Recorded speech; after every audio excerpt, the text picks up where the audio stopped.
सामिईन इज़ाम, आज हम आपको वज़ू के फ़राइज़ बताते हैं, क्योंकि बहुत सारे लोग वज़ू में गलतियां करते हैं। और वज़ू के ताल्लुक़ से रसूल कौनैन इरशाद फरमाते हैं, अल वज़ू मिफ्ताहुस्सलाह, वज़ू नमाज की कुंजी है। अगर वज़ू ही हमारा दुरुस्त नहीं होगा तो हमारी नमाज किस तरीक़े से अदा होगी, हमारी नमाज अल्लाह की बारगाह में कैसे कबूल होगी। तो आइए हम आपको आयत करीमा के ज़रिए से वज़ू के फ़राइज़ बयान करते हैं। आप बग़ौर समाअत करें। अल्लाह जल्ल मजदहुल करीम ने कुरान पाक के 6 पारे में इरशाद फरमाया, या अय्युहल्लज़ीना आमनू इज़ा कुमतुम इलस्सलाति फ़ग़सिलू, ऐ ईमान वालो, जब तुम नमाज का इरादा करो, फ़ग़सिलू वुजूहकुम व अयदियकुम इलल मराफ़िक़, तो तुम अपने चेहरों को धो लो, व अयदियकुम इलल मराफ़िक़, और अपने हाथों को धो लो कोहनियों समीत, वमसहू बिरुऊसिकुम, और तुम अपने सरों का मसा कर लो, व अर्जुलकुम इलल काबैन, और अपने पैरों को गट्टों समीत धुल लो। ये 4 बातें अल्लाह रब्बुल इज़्ज़त ने इस आयत करीमा में बयान फरमाई। और ये चारों चीज़ें, 4 चीज़ों को धुलने का हुक्म दिया गया, जिनमें से एक चीज़ के मसे का यानी सर के मसे का हुक्म दिया गया। और जो चीज़ कुरान की आयत से साबित हो वो फ़र्ज़ होती है।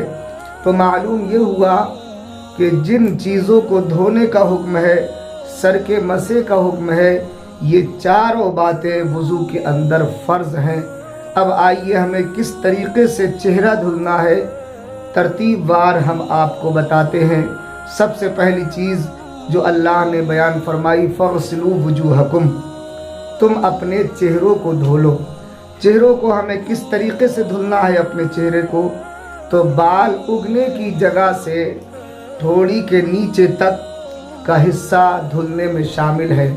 एक कान की लौ से दूसरे कान की लौ तक धुलना ये फ़र्ज़ है। और अगर आपकी दाढ़ी घनी है तो उसमें खिलाल करना ये वाजिब है। और अगर दाढ़ी हल्की है तो पानी पहुँचाना जड़ों तक ये भी ज़रूरी है। यह है चेहरे के धुलने की हकीकत। बहुत सारे लोग चेहरा धुलते हैं मगर गलती करते हैं, अपने चेहरे पर पानी मारते हैं। चेहरे पर पानी मारना या फूंकना ये मकरूह है। इस तरीक़े से वज़ू में चेहरे को इस तरीक़े से ना धुलें, बल्कि सुकून के साथ बाल उगने की जगह से पानी छोड़ें। और जब आप बाल उगने की जगह से पानी छोड़ेंगे तो नीचे तक पानी बह जाएगा। यह है चेहरे के धुलने की हकीकत। इस तरीक़े से चेहरा धुलना चाहिए। दूसरा फ़र्ज़, अपने हाथों को कोहनियों समीत धुलना है। और एक बाल के बराबर भी अगर जगह खुश्क रह गई, क्योंकि ये फ़र्ज़ है चेहरा धुलना, हाथों को धुलना, पैरों को धुलना, तो इन चीज़ों में अगर एक बाल के बराबर भी खुश्क जगह रह गई तो आपका वज़ू हरगिज़ नहीं होगा। और जब वज़ू नहीं होगा तो आपकी नमाज नहीं होगी। तो आपको हाथों को धुलना है कोहनियों समीत। पहले अपने दाहिने हाथ को और फिर उसको मल लें। और कोहनियाँ धुलने में शामिल हैं इमाम आज़म रज़ियल्लाहु ताला अन्हु के नज़दीक। और ख़ास तौर से हमें कोहनियों का ख़याल रखना है जाड़े के मौसम में, क्योंकि जब कोहनियाँ जाड़े के मौसम में खुश्क हो जाती हैं तो बग़ैर मले वहाँ पर पानी हरगिज़ नहीं पहुँचेगा। और अगर कोहनियाँ खुश्क रह गई तो आपका वज़ू नहीं होगा। उंगलियों की तरफ से आप 3 मरतबा फिर दाहिने हाथ पर कोहनी तक पानी डालेंगे, इसी तरीक़े से बाएं हाथ पर। तो इस तरीक़े से आप अपने हाथों को धुलें। फिर उसके बाद आपको जो है सर का मसाह करना है। सर का मसाह कितना फ़र्ज़ है? मिक़दार नासिया यानी पेशानी की मिक़दार। बाल जहाँ आपके उग रहे हैं उस जगह से आप मसा करें तो 4 उंगल मसा करना फ़र्ज़ है और पूरे सर का मसा करना सुन्नत है। इमाम मालिक रहमतुल्लाह ताला अलैह के नज़दीक جو ہے پورے سر کا مسح کرنا فرض ہے، ہمارے نزدیک صرف چوتھائی سر کا مسح کرنا فرض ہے، اور امام شافعی کے نزدیک چند بال چھو جائیں تر ہاتھ کے ذریعے سے تو ان کے نزدیک مسح ہو جائے گا، لیکن ہمارے نزدیک 4 انگل یعنی چوتھائی سر کا مسح کرنا فرض ہے، پورے سر کا مسح کرنا سنت ہے۔ تو جب ہم پورے سر کا مسح کریں گے تو امام مالک کے مسئلے پر بھی عمل ہو جائے گا اور امام شافعی کے مسلک پر بھی عمل ہو جائے گا۔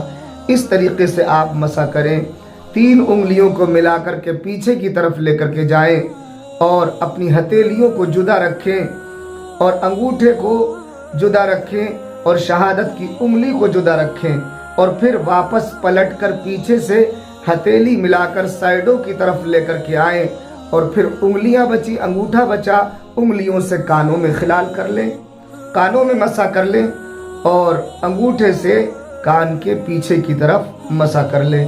یہ ہے مسح کی حقیقت، اس طریقے سے آپ کو مسح کرنا ہے۔ دوسرا طریقہ مسح کرنے کا یہ ہے کہ 4 انگلیاں ملا کر شروع ہی سے آپ لے جائیں اور سائیڈوں کو گھیرتے ہوئے لے کر کے جائیں، ہتھیلیوں کو جدا نہ کریں، اب دوبارہ واپس لانے کی ضرورت نہیں ہے، اور پھر انگلیوں سے، شہادت کی انگلیوں سے کانوں کا مسح کریں، انگوٹھوں سے کانوں کے پیچھے کا مسح کر لیں۔ چوتھا فرض اپنے پیروں کو دھلنا ہے۔ اللہ نے ارشاد فرمایا وَأَرْجُلَكُمْ إِلَى الْكَعْبَيْنِ، کعب کا معنی آتا ہے گٹے، جو ہمارے پیروں میں ابھری ہوئی جگہ ہے، اس جگہ کو کعب کہا جاتا ہے، عربی زبان میں گٹے کہا جاتا ہے۔